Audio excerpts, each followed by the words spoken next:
नमस्कार प्रिय विद्यार्थियों, कल अपने पढ़ रहे थे हॉर्टिकल्चर और हॉर्टिकल्चर में पढ़ रहे थे इम्पोर्टेंस ऑफ हॉर्टिकल्चर।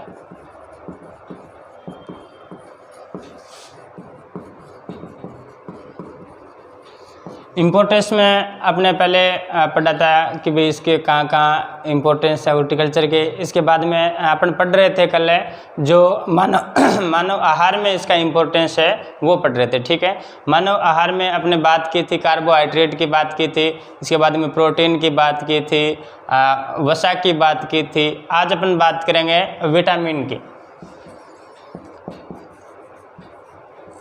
सबसे पहले अगर बात करें विटामिन की, जो विटामिन शब्द है, शब्द दिया था कासिमिर फंक ने 1911 में। ठीक है, सबसे पहले ये ध्यान रखना, विटामिन जो शब्द है वो कासिमिर फंक ने 1911 में दिया था। ठीक है, विटामिन से वो दो प्रकार के होते हैं, एक तो जल में घुलनशील, जल में घुलनशील, और दूसरा वसा में घुलनशील, वसा में घुलनशील। जल में जो घुलनशील विटामिन है वो है बी और सी, और वसा में जो घुलनशील विटामिन है वो ए, डी, ई और के। ठीक है, ध्यान में रखना, कई बार यहाँ से भी प्रश्न आ जाता है कि निम्न में से जल में घुलनशील विटामिन कौन सी है या वसा में घुलनशील विटामिन कौन सी है। ठीक है, अब देखो यहाँ पर एक चीज़ ध्यान में रखना, जो जल में घुलनशील विटामिन है वो जल्दी नष्ट हो जाते हैं। ठीक है, जल्दी नष्ट हो जाते हैं ना, और जो वसा में घुलनशील विटामिन है वो अपने शरीर में भंडारित रहते हैं। ठीक है, जैसे जब भी अपने को आवश्यकता होती है तो वो वहाँ से वापस से अपने शरीर के काम में आ जाता है। ठीक है, तो ये भंडारित विटामिन कह सकते हैं अपना, है ना, भंडारित विटामिन। अब देखो, विटामिन की बात करें तो सबसे पहले आपके आता है विटामिन ए, है ना, विटामिन ए। विटामिन ए की बात करें तो इसका रासायनिक नाम है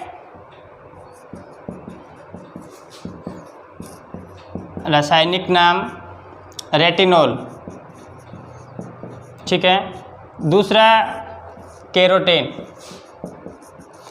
अब जो रेटिनॉल है और कैरोटीन है दोनों एक ही चीज़ है, ध्यान रखना, क्योंकि जो ये रेटिनॉल है वो कैरोटीन से ही बना होता है। ठीक है ना, तो अपन कह सकते हैं कि जो रेटिनॉल है उसका अग्रक कौन सा है, तो अग्रक है कैरोटीन। ठीक है, कैरोटीन से बना होता है रेटिनॉल। ठीक है, और कैरोटीन के निर्माण में सहायक पोषक तत्वों की बात करें, सहायक पोषक तत्व, तो कैरोटीन निर्माण में सहायक पोषक तत्व है कॉपर।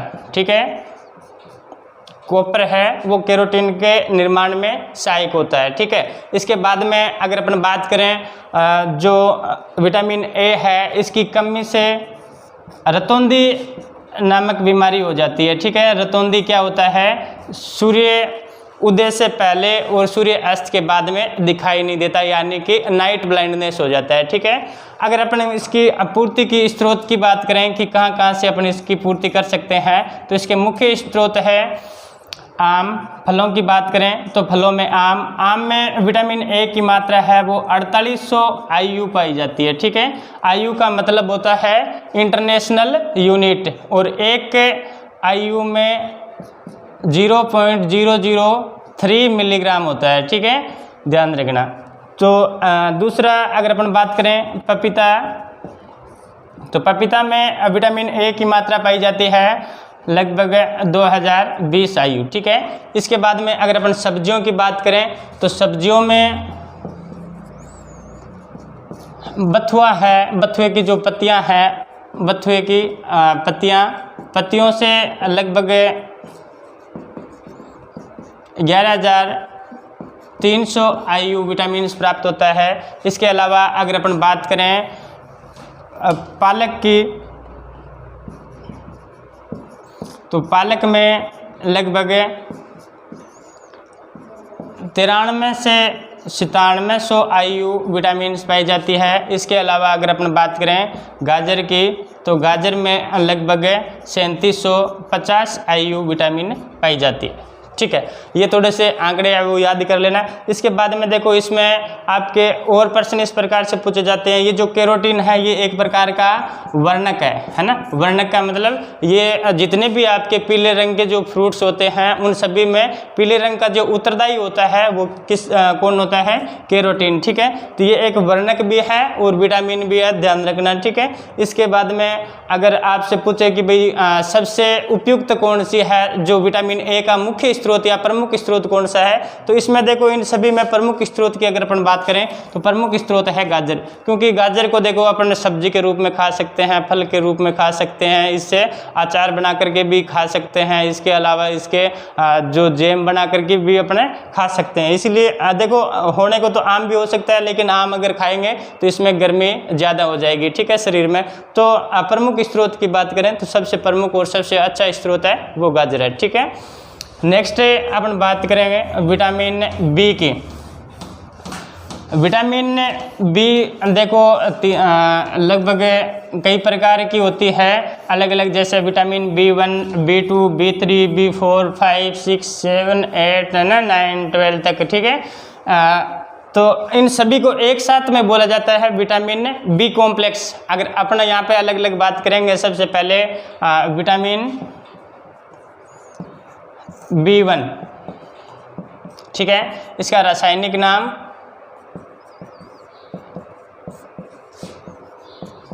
थायमिन, और इसकी कमी से बेरी नामक रोग हो जाता है। बेरी नामक रोग हो जाता है। अगर इसकी स्रोत की बात करें, अपन मुख्य स्रोत की बात करें तो स्रोत है देखो काजू, बादाम, अखरोट। अगर इनकी मात्रा की बात करें कि भाई काजू में कितनी पाई जाती है, अखरोट में कितनी पाई जाती है, बादाम में कितनी पाई जाती है, तो काजू की बात करें तो काजू में लगभग 630 मिलीग्राम पर 100 ग्राम पाई जाती है विटामिन B1 की मात्रा। इसी प्रकार से बादाम की बात करें तो बादाम में लगभग 240 मिलीग्राम पर 100 ग्राम पाई जाती है।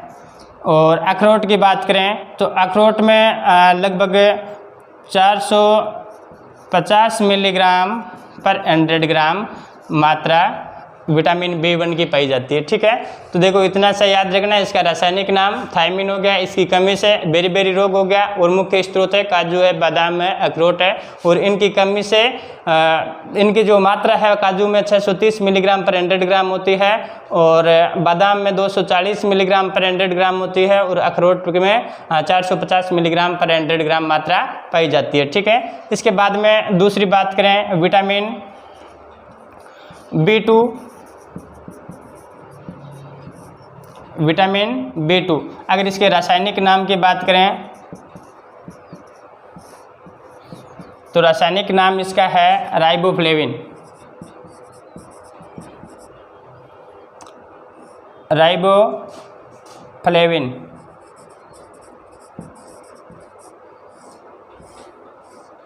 ठीक है। इसकी अगर अपन कमी की बात करें तो इसकी कमी से त्वचा में सूखापन,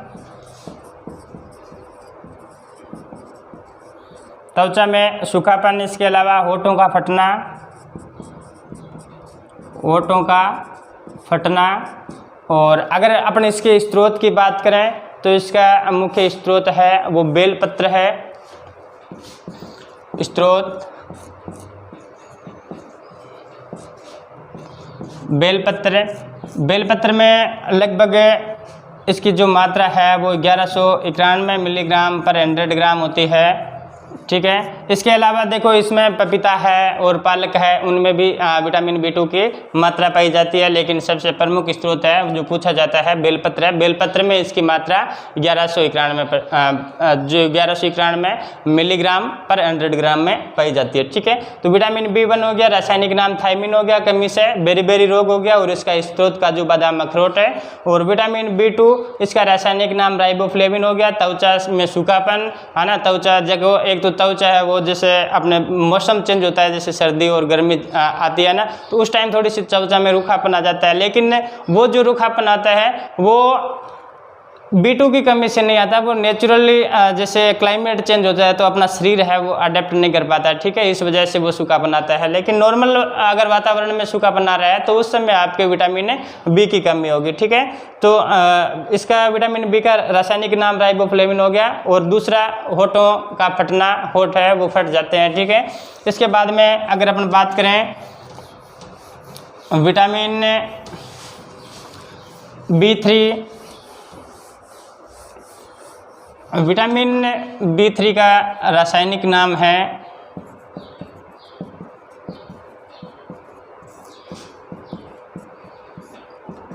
नियासिन, ठीक है। इसकी कमी से पेलेग्रा नाम की बीमारी हो जाती है, पेलेग्रा बीमारी हो जाती है, जिसको अपन गंजापन भी कह सकते हैं, ठीक है, गंजापन आ जाता है ना।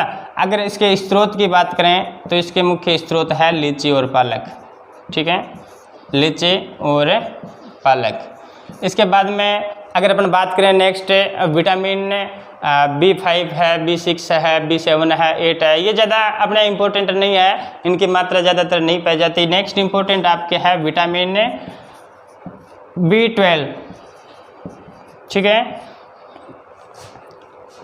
इसका रासायनिक नाम है कोबालिनिन, ठीक है। देखो विटामिन B12 है वो एकमात्र ऐसी विटामिन है जिसमें जो धातु के रूप में पाई जाती है, ठीक है ना। तो इसीलिए अपन इसको धात्विक विटामिन भी कह सकते हैं, धात्विक विटामिन, है ना। एकमात्र ऐसी विटामिन है जो धातु के रूप में उपलब्ध होती है और उसमें धातु कौन सा होता है, कोबाल्ट, ठीक है। और देखो इसका जो मुख्य काम है वो RBC का निर्माण करना, RBC का निर्माण करना। RBC क्या होती है, रेड ब्लड सेल, है ना, लाल रक्त कणिकाओं का निर्माण करना, ठीक है। अब देखो ये जो विटामिन B12 है वो फलों में और सब्जियों में इसकी मात्रा है नगण्य होती है, मतलब बहुत कम होती है, ठीक है। तो इसकी मात्रा अपने या तो जो आपके दूध के प्रोडक्ट है उससे प्राप्त होती है या फिर जो मांस वगैरह है उनसे प्राप्त होती है, ठीक है।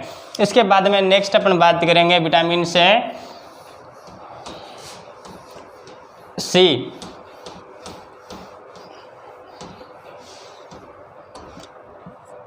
ठीक है। इसका रासायनिक नाम है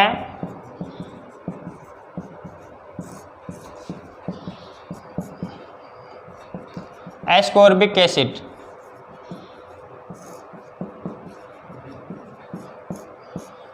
देखो विटामिन C एक ऐसी विटामिन है जो प्रकृति में सबसे अधिक पाई जाती है और सबसे कमी भी इसी की होती है ना। देखो एक तो प्रकृति में सर्वाधिक पाई जाने वाली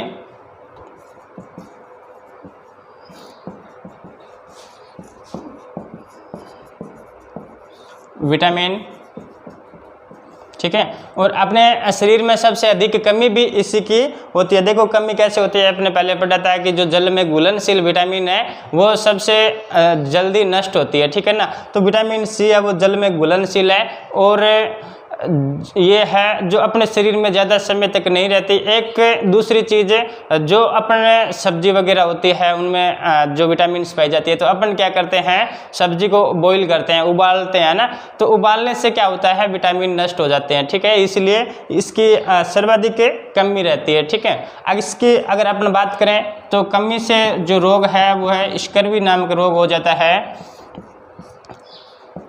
स्कर्वी नामक रोग हो जाता है, ठीक है।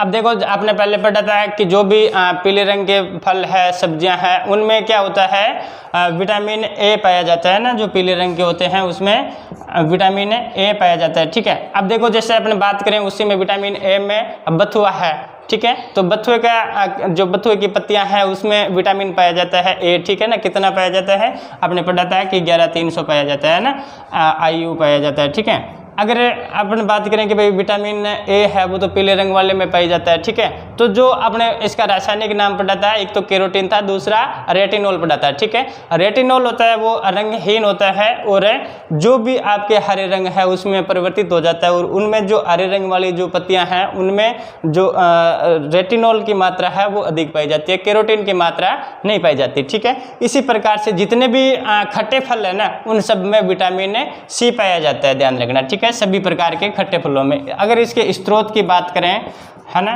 तो सबसे देखो अधिक विटामिन सी पाया जाता है बारबेंडिस चेरी में,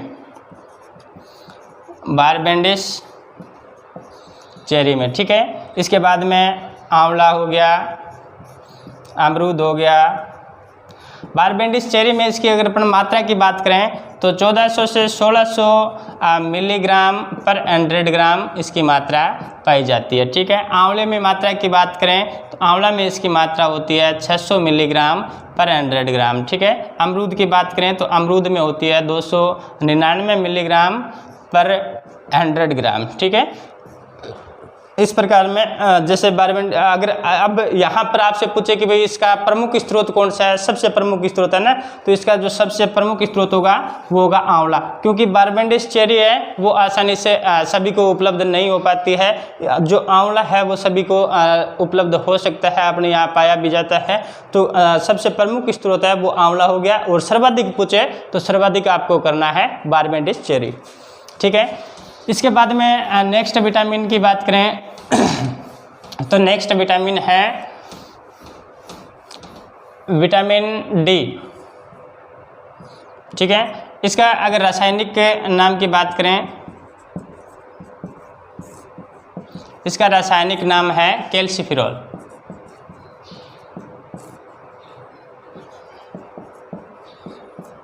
कैल्सिफेरॉल। अब देखो जब नाम में कैल्सिफेरॉल आ रहा है तो इसका मतलब होता है कि ये कैल्शियम का निर्माण करता है, कैल्शियम का निर्माण करने में सहायक है, ठीक है। और इसकी जो कमी है, कमी से रिकेट्स नाम की बीमारी हो जाती है, रिकेट्स नामक बीमारी, ठीक है। अब देखो ये जो बीमारियां हैं इनकी अपने इतनी ज़्यादा डिटेल से वर्णन नहीं पढ़ेंगे, क्योंकि अपने मेडिकल साइंस तो है नहीं, अपने को बस इतना याद रखना है कमी से कौन सा रोग होता है। तो रिकेट्स नाम की बीमारी हो जाती है। अगर स्रोत की बात करें तो इसका मुख्य स्रोत है सूर्य की किरणें, जो सनलाइट आती है, सनलाइट से इसकी पूर्ति हो जाती है, ठीक है। इसके अलावा देखो जो सनलाइट है वो आजकल मेट्रो सिटी है या बड़ी बड़ी सिटियाँ उनमें सनलाइट प्रॉपर नहीं मिल पाती है, तो वहाँ पर जो आपके दूध है या फल है, सब्जियाँ हैं, उनका यूज कर लिया जाता है, ठीक है। इसके बाद में नेक्स्ट विटामिन की बात करें तो नेक्स्ट विटामिन है विटामिन ए। इसका रासायनिक नाम है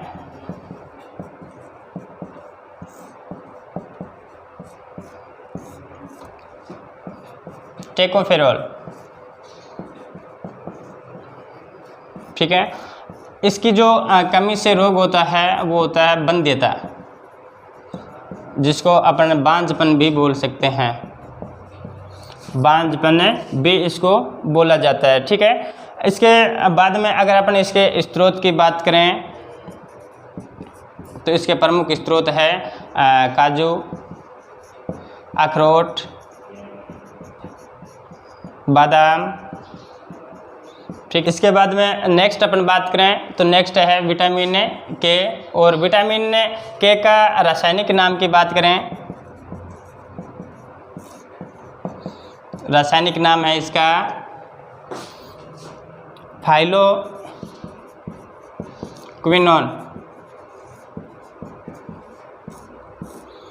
फाइलोक्विनोन। इसकी कमी से देखो रक्त का थक्का न जमना,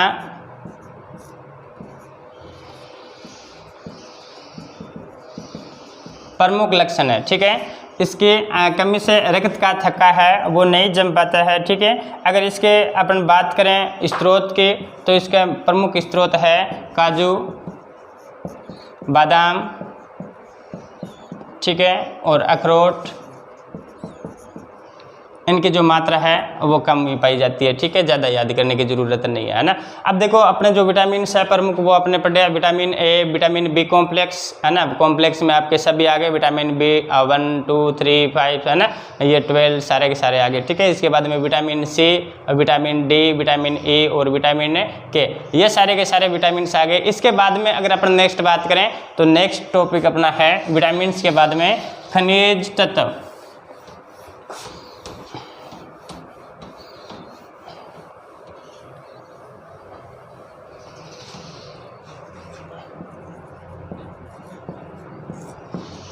खनिज तत्व, खनिज तत्वों में देखो एक तो आपका हो गया कैल्शियम,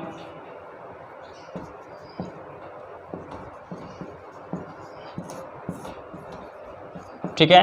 कैल्शियम का अपने शरीर में क्या काम रहता है, एक तो कैल्शियम से अपने जो शरीर की हड्डियां हैं वो मजबूत होती है, और दूसरे जो अपने दांत है, दांत मजबूत होते हैं, ठीक है। अगर इसके स्रोत कमी की बात करें तो कमी में यही है कि हड्डियां कमज़ोर हो जाती है, दांतों में कमज़ोरी आ जाती है, ठीक है। इसके बाद में अगर स्रोत की बात करें तो स्रोत में इसमें लीची है, पालक है, ज़्यादा कुछ इम्पोर्टेंट नहीं है, ठीक है, लीची है, पालक है। इसके बाद में अगर अपन दूसरे बात करें खनिज तत्व की तो दूसरा है फास्फोरस। फास्फोरस का अपने शरीर में क्या काम रहता है, ऊर्जा का निर्माण करना, ऊर्जा का निर्माण करना,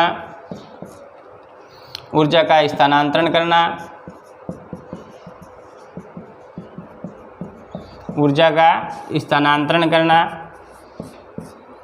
इसके बाद में शरीर की जो उपापचयी क्रियाएं होती है, उपापचयी क्रियाओं में सहायक,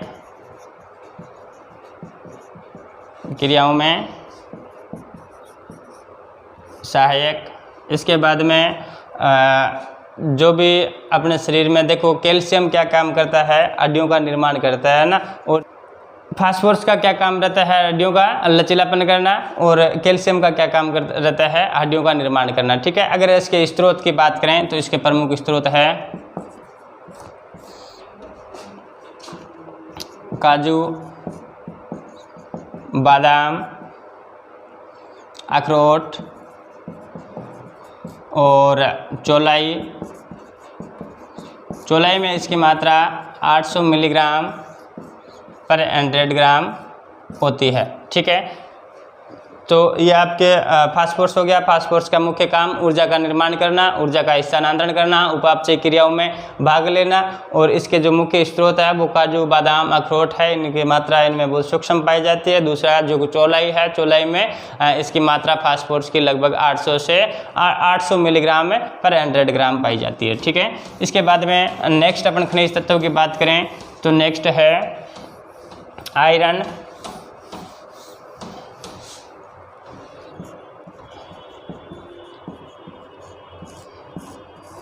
ठीक है, आयरन का देखो अपने शरीर में क्या काम रहता है, एक तो आरबीसी के निर्माण में सहायक, आरबीसी के निर्माण में सहायक है ना, जो रक्त कणिकाएं होती है उसके निर्माण में ये सहायक होता है। दूसरा जो अपने शरीर में ऑक्सीजन होती है, ऑक्सीजन के वाहक में सहायक, ठीक है। और तीसरा अगर अपन इसकी बात करें तो जो अब इसकी कमी है तो कमी से एनीमिया नामक बीमारी हो जाती है, ठीक है, एनीमिया नामक बीमारी हो जाती है, ठीक है। अब अगर इसके स्रोत की बात करें तो इसके प्रमुख स्रोत है करौंदा। करौंदा में इसकी मात्रा पाई जाती है 39.1%। इसके अलावा आलू, आलू में इसकी मात्रा पाई जाती है 10.6%, ठीक है। तो आयरन की कमी से आयरन है जो आरबीसी यानी कि लाल रक्त कणिकाओं के निर्माण में सहायक है और अपने शरीर में ऑक्सीजन के वाहक का काम करता है। ऐसे ही पौधों में ऑक्सीजन के वाहक का काम करता है। इसकी कमी से एनीमिया नामक बीमारी हो जाती है, ठीक है ना। और इसका जो मुख्य स्रोत है वो करौंदा है। करौंदा में 39.1% आयरन की मात्रा पाई जाती है। दूसरा आलू है, आलू में 10.6% आयरन की मात्रा पाई जाती है। नेक्स्ट है आयोडीन, ठीक है। आयोडीन की कमी से गेंगा या गाइटर या फिर इसको गलगोटू बोल सकते हो, गलगोटू नामक बीमारी हो जाती है, ठीक है। आजकल देखो ये जो पहले है आयरन की ज़्यादा कमी होती थी, आजकल गवर्नमेंट ने इतनी बढ़िया व्यवस्था कर रखी है तो किसी प्रकार की आयरन की कमी नहीं होती। फिर भी अगर आयरन की इसकी आयोडीन की मात्रा चाहिए तो फल और सब्जियों का सेवन करना चाहिए, जो पत्तियों वाली सब्जियाँ होती है उनका, ठीक है। इसके बाद में नेक्स्ट अपन बात करें तो रेसे। रेसे का अपने शरीर में क्या काम रहता है? रेसे है वो अपने शरीर में पाचन का काम करता है, ठीक है, पाचन का काम करता है, ठीक है। इसके जो मुख्य स्रोत है वो जितनी भी रेशे वाली सब्जियां हैं और फल है वो यूज किए जाते हैं, ठीक है। अब देखो इसका इम्पोर्टेंस में अपने सबसे पहले इसके औद्योगिक महत्व है, आर्थिक महत्व है, ठीक है ना। इसके बाद में अपने पढ़ा था कि भाई इसका पर्यावरण संबंधी महत्व है, नेशनल सिंबल के रूप में महत्व है। इसके अलावा जो आपके भोजन निर्माण में सहायक है, ठीक है ना। भोजन जो पोषक तत्व है उनको निर्माण में सहायक है, ठीक है। पोषक तत्वों में अपने पढ़ा विटामिन, कार्बोहाइड्रेट, प्रोटीन, वसा, ठीक है, खनिज तत्व हो गए। इसके बाद में आपका रेशा हो गया। इसके बाद में अपने शरीर में और अगर आवश्यक तत्वों की बात करें तो जल होता है और जल आप सभी जगह उपलब्ध होता है, ठीक है। इसके बाद में आज अपना जो हॉर्टिकल्चर का इम्पोर्टेंस था वो लगभग कंप्लीट हो गया। इसके बाद में इसका जो नेक्स्ट टॉपिक आता है इम्पोर्टेंस के बाद में इसका वर्तमान स्थिति और फ्यूचर। वर्तमान स्थिति की बात अपने इसका एक वीडियो अलग से बनाएंगे। वर्तमान स्थिति देखो थोड़े से डाटा चेंज होते रहते हैं, ठीक है, तो इसको जब लास्ट तक अपन पहुंचेंगे तब तक एक वीडियो इसका बना देंगे जब फाइनल डाटा हो जाएंगे, ठीक है। धन्यवाद, नमस्कार।